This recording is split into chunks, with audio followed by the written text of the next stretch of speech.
বিসমিল্লাহির রহমানির রহিম। সবাইকে স্বাগতম আমার ভিডিওতে।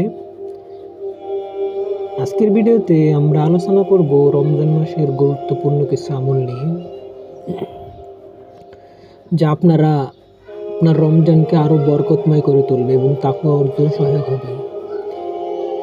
ভিডিওটি শেষ পর্যন্ত দেখুন, কারণ আমি এমন কিছু গুরুত্বপূর্ণ আমল শেয়ার করব যা হয়তো আমরা অনেকেই জানি না, কিন্তু এগুলো আমাদের জন্য অত্যন্ত কল্যাণকর। প্রথমে যে সেগমেন্ট নিয়ে আলোচনা করব সেটা হচ্ছে রমজানের ফজিলত। রমজান মাস যাতে কোরআন নাজিল করা হয়েছে মানুষের জন্য পথ নির্দেশনা হিসেবে। রাসূলুল্লাহ সাল্লাল্লাহু আলাইহি সাল্লাম বলেছেন, যে ব্যক্তি ঈমান ও সওয়াবের আশায় রমজান মাসে রোজা রাখে তার পূর্বে সমস্ত গুনাহ ক্ষমা করে দেওয়া হয়। সুবহানাল্লাহ। রমজান কেন এত গুরুত্বপূর্ণ?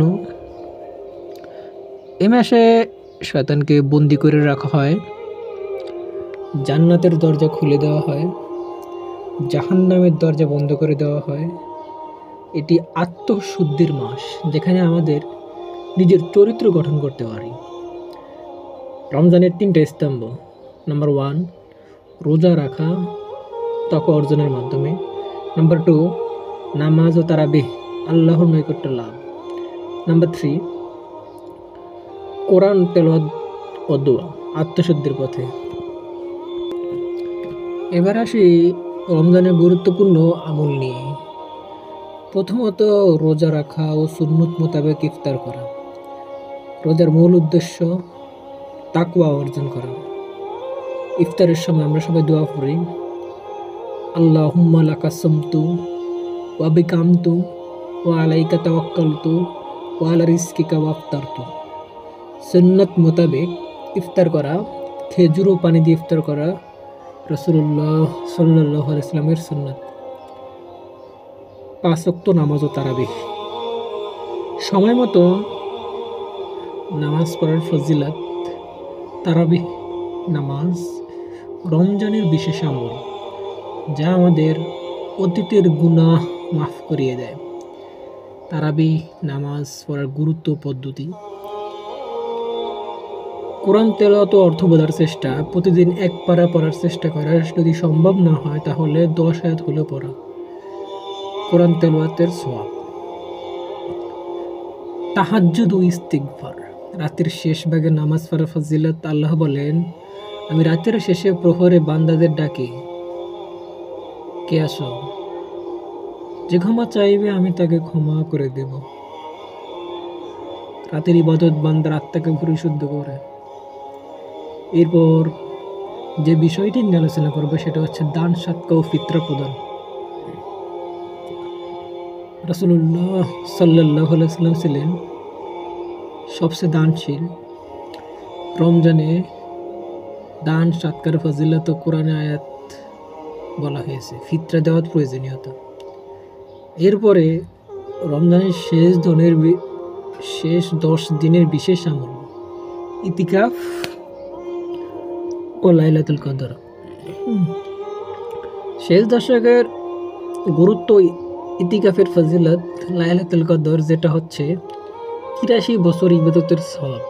বেশি বেশি দোয়া করো, আল্লাহুম্মা ইন্না আফুউন তুহিব্বুল আফওয়া আফুন্নি। এরপর দোয়া ও জিকির করুন। সকাল ও রাতে কিছু নির্দিষ্ট দোয়া পড়ার অভ্যাস করতে হবে। সুবহানাল্লাহ, আলহামদুলিল্লাহ, আল্লাহু আকবার বেশি বেশি বলো। রমজান মাসে আমল ধরার উপায়। রমজানের অভ্যাসগুলোকে নিয়মিত রাখার উপায়। সওয়ালের 6 রোজা রাখার ফজিলত। এরপর রোজার পরে দান সাদকা করা। প্রিয় বন্ধুগণ, রমজান আমাদেরকে কি শিক্ষা দেয়? রমজান আমাদের শিক্ষা দেয় তাকওয়া ও আত্মনিয়ন্ত্রণ। রোজার মাধ্যমে আমরা গুনাহ থেকে দূরে থাকার ও আল্লাহ ভীতি অর্জনের অনুশীলন করি। এরপরে হচ্ছে ধৈর্য ও সংযম। ক্ষুধা, পিপাসা, খারাপ অভ্যাস নিয়ন্ত্রণের মাধ্যমে ধৈর্যশীল হওয়া শেখায়। সহমর্মিত দানশীলতা, গরিব অসহায়দের কষ্ট অনুধাবন করে দান সৎকার করার মানসিকতা তৈরি হয়। আত্মশুদ্ধি ও গুনাহ থেকে মুক্তি। বেশি বেশি ইবাদত ও তওবা করে আত্মাকে পরিশুদ্ধ করার সুযোগ দেয়। কোরআনের সাথে সম্পর্ক রমজানে কোরআন নাজিল হয়েছে, তাই নিয়মিত তেলাওয়াত বোঝার চেষ্টা করা উচিত। এরপরে কোরআনের সাথে সম্পর্ক সাথে আখিরাতের প্রস্তুতি, জান্নাতের আশায় নেক আমল বৃদ্ধি ও দুনিয়ার মোহ থেকে দূরে থাকা শিক্ষা দেয়। রমজানের শিক্ষা শুধু এই মাসেই নয়, বরং সারা জীবন কাজে লাগানো উচিত। আল্লাহ আমাদের রমজানের বরকত গ্রহণের তৌফিক দান করুক। এবং সর্বশেষে রমজানে আল্লাহর এক অসীম নিয়ামত। এই পবিত্র মাসে আমরা যেন আমাদের আমল বৃদ্ধি করি এবং দোয়া করি যেন আল্লাহ আমাদের কবুল করেন। আপনি যদি ভিডিওটি উপকারী মনে করেন তাহলে লাইক দিন, শেয়ার করুন, আর আমাদের channel Raihan skill academy subscribe করুন। এরপর আরও যে কোনো ভিডিও পেতে চাইলে আমাদের সঙ্গে থাকবেন, কমেন্টে জানাবেন কী ধরনের ভিডিও চান। Thank you.